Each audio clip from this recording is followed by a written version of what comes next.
Okay.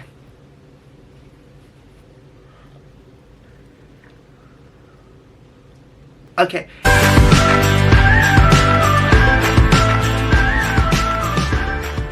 Hello everybody, welcome to my YouTube channel. So today we're gonna be doing a movie review. I think I've done a movie review like almost like 6 months ago. At this point, almost like a year ago with the Joker 2. So we're gonna be doing another movie review. This time it's going to be Freakier Friday, this long-awaited sequel that's been asked on interviews, and it's finally here. It's finally available on theaters for now. And so let me just share my thoughts and review. Before you start, if you want to miss any more reviews like this, I have lots of coming up, like doll reviews, like book reviews, especially the highly awaited Serena Valentina Disney villain series. Please make sure you subscribe and like if you don't miss any videos like this. And if you want more extra content, please make sure you check out my Patreon account. I have lots of exclusive videos over there. And yeah, that's a little like plug over here. By the time this video comes out, it's Friday because it's Freakier Friday.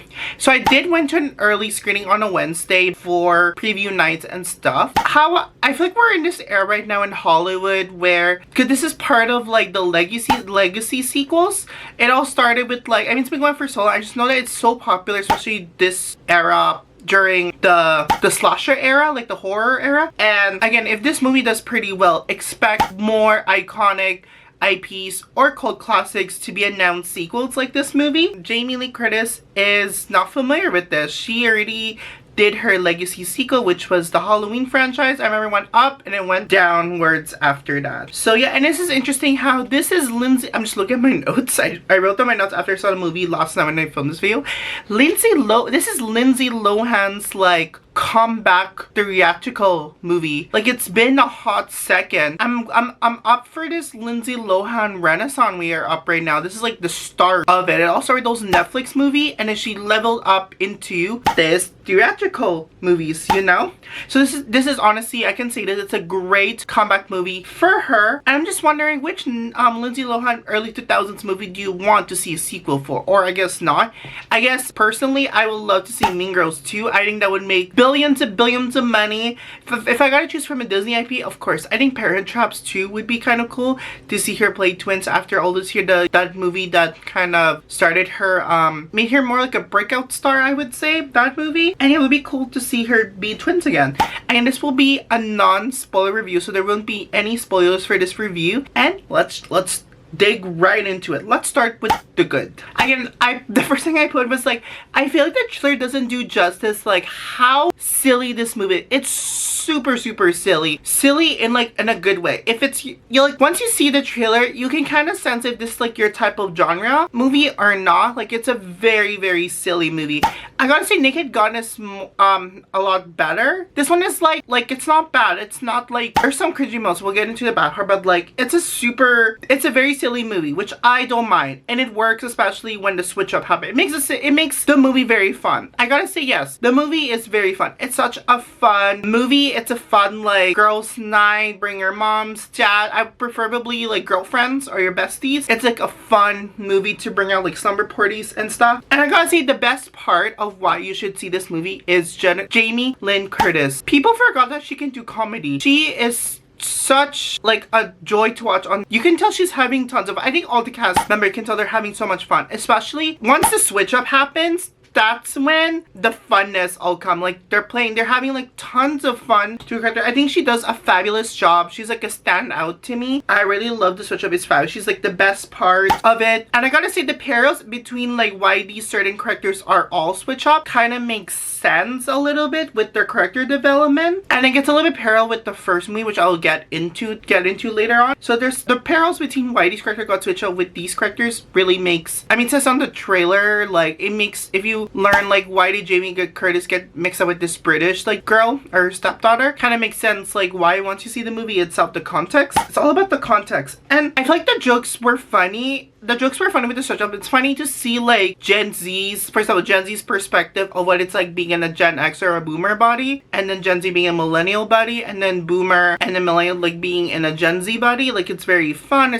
think it's a lot of like humor about it, especially if you're gonna take like your Millennial, like, I think it's fun for like Millennial audience, and for just for fun for everybody, you know, something that they can relate to in this movie, not just for us Gen Z, but like everybody. Like, it's all the jokes is for everybody, is what I'm trying to say. And I also love the aesthetic and the style of this movie. It's very cool. It's very California. It's like propaganda as to why you should live in California. It's pretty cool. Again, it's very different from the original movie, I gotta say, with the aesthetic, and it's very like it's very nostalgic. It's a very nostalgic early 2000s type of movie, since we've been seeing a lot with like these teen movies, you know. This movie does a fabulous job giving tons of homage to the original movie, and there's some very clever Easter, especially towards the end. It's a very like clever Easter egg, and my favorite ones, of course, is towards the end. I won't spoil it for it. It's like a great callback towards the first movie, and I feel like if you watch the original, you're the ones who will obviously catch it. If you don't, this is great, you know. Casuals probably will not get those Easter egg reference, but you know, they're not like Wish where like it's all in your face. They're just like little like hidden around there, which I really like. These, you know, they spend so much time of it.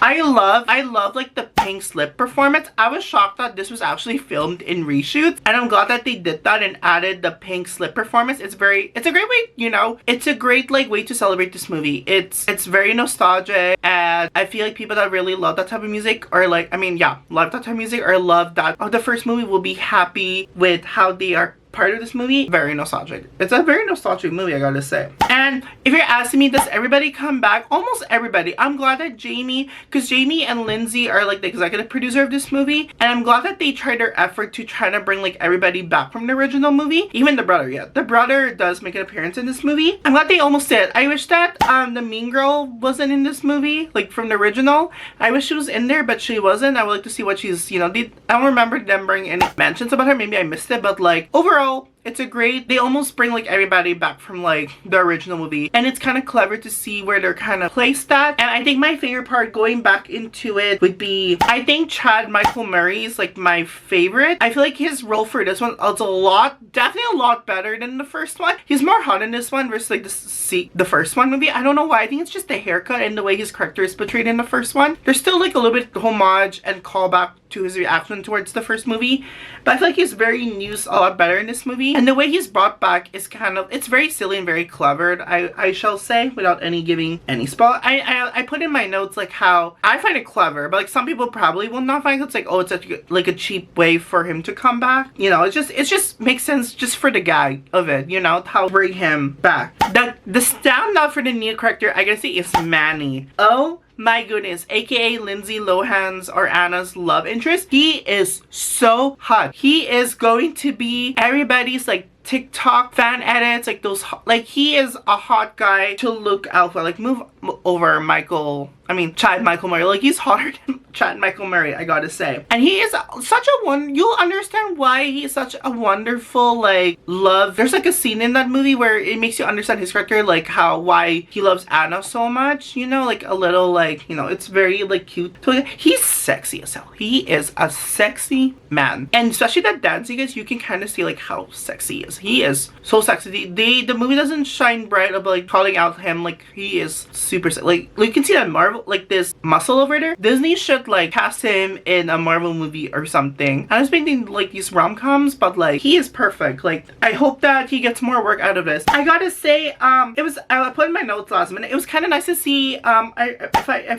sorry if I butcher her name, but Edna Hedrick, the girl from like Parents Trap or Dynasty. I love how they kind of bring her back in this movie. She's not from the original, but she's from Parents Trap. You know, I wish that she has more, her character has a lot more to do in this movie, but it's nice to see her back as kind of like a cameo-ish kind of character. She's on the trailer, and it's kind of nice to see her back, and you know, she looks pretty much the same. It makes me want like a Parents Trap like 2 movie after seeing her. Okay, so those are the best parts of what I love about this movie. And here is something that I definitely had issues with. It's not a perfect movie, I gotta say. It's still fun, but the first part of it, like the first 20 or 30 minutes before the switch up, was rough in my opinion. It was so hard to like, I mean, it's nice to see like catch up. I'm just very nervous about like, ooh, I feel like it's not gonna be as fun as like the first one. Like, I'm just nervous nervous that it's just, I think it's just the drama of the movie wasn't as strong as the first one, I gotta say, which I'll get into. Just the drama tension, it just wasn't really strong. I think part of it is because I didn't really like where Anna's character is at in the sequel movie without giving any spoilers. Again, it makes sense why she's doing, I kind of gives back to like what Lindsay Lohan's career choice at that time to put it for Anna, but I personally just didn't really like it. It's just shocking to see if you watch the first movie and then watch this one, like, well, why is she doing this? I mean, she's still doing her passion. It's just, I'm just like not really happy with how her character was, like where she's at in this movie, you know? And at first I wasn't really a big fan of these Gen Z characters, like Anna's daughter and her stepdaughter potentially, or Manny's daughter. I wasn't really like a big fan of them at first before the switch. Once they do the switch, they were okay. They have some more room to play. Like they make it more likable. But I did 100% find Anna's like stepdaughter Danny's like daughter very annoying. Like the British girl, I find her like very annoying at first. She's like you know, I think once Jamie portrayed that character, it's fine for me. But once she did, it's like it was just very annoying, kind of cringy to watch. I'm like, oh my god, we're doing this again, you know? Okay, the story wise, people are wondering, does this feel like a remake from the first one? I would say yes. That's a problem with this movie. It feels like a remake of the original one a little bit, like beat by beat, but with like the only difference is it's with a modern twist, you know? Instead of 2, we get like 4 switch up. That's my biggest problem. Like I was mixed about it. Like I'm okay with it, but also like it's kind of hard to do like new stories with another like switch up as to why this is happening again. And I think like the dynamic between Anna and her daughter for this movie wasn't as emotionally compelling versus like the first one with Jamie and Lindsay's performance in the first one. This one wasn't really like compelling to me.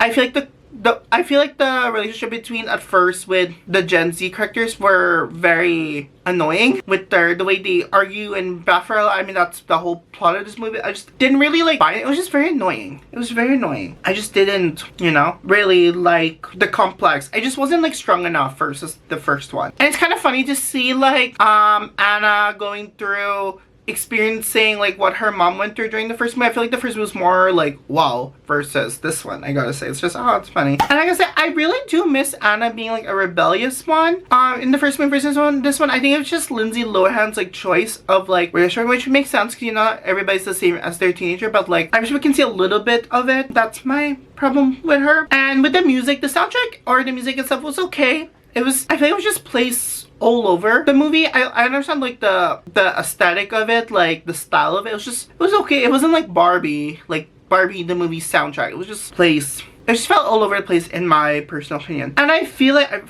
sorry for Bertrand Mantrique, like the girl from Never Have I Ever, like her character, I was a little bit disappointed what they did with this character. At first she was kind of like her character is kind of, she's a pop star. She's kind of like Olivia Regal a little bit. Like you see her when you first saw her, she's going through like a breakup and stuff. The way she acted really reminds me of like that blonde girl from I Know What You Did Last Summer, like the Legacy sequel. I feel like they could have done so much more with this character. I just wish that, I mean, she didn't really need to exist in this movie. I mean, it makes sense, you know, but like she didn't really like do much, I gotta say. And what do much is like the switch up lore thingy I put in my notes. It was just very like all over the place. It was like there's a little bit of a change up with the switch up thingy. It was very messy. Like, whoa, what is going on? And I'm just surprised. I am still surprised to this day how like no one in their regular life was like, oh, like that's weird. Why are you guys acting like so strange to each other? Like, why are you not acting like your unusual self? Like, why you're, you know, being playful and stuff. It's just weird, like how no one in their lives were like, oh, you know,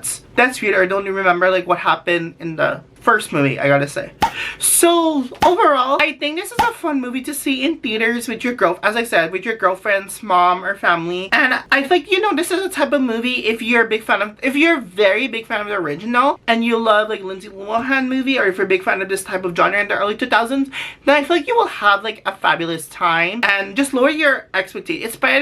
It's best to go in this movie like as blinding as possible versus like knowing like everything, especially with the cameos and the jokes and the clever twists. The main question is, do you need to see like the original movie before you see this. I feel like as a casual you don't really need to, because the sequel kind of like catches you up on anything. Don't think you're gonna miss the Easter eggs or whatever, but I feel like it would be kind of cool to watch the sequel and then watch the original after and see like the main difference. I mean, you don't really have to see the sequel to see it. It's kind of like a reboot for the new generation, like a retelling, but happens to be a sequel from the original. That's all I'm gonna say. Does this movie still, I feel like this would have done well on Disney Plus, but I understand why they put this in theaters, because like it has lots of production money versus like what happened to Lilo and Stitch, so they're following that path. So yeah, overall it's like a fun nostalgic movie. Whether or not if you want to see this on Disney Plus or in theaters, I recommend going on theaters with your girlfriend. It'll be, you guys will have tons of fun like Saturday night, or if you're just feeling depressed with something, a good light-hearted movie to feel good at that, this one I would highly recommend. So again, if you want to catch all the reference, if you don't want to miss all the reference, then watch the first one and then watch the sequel after that. That is my non-spoiler review of Freakier Friday.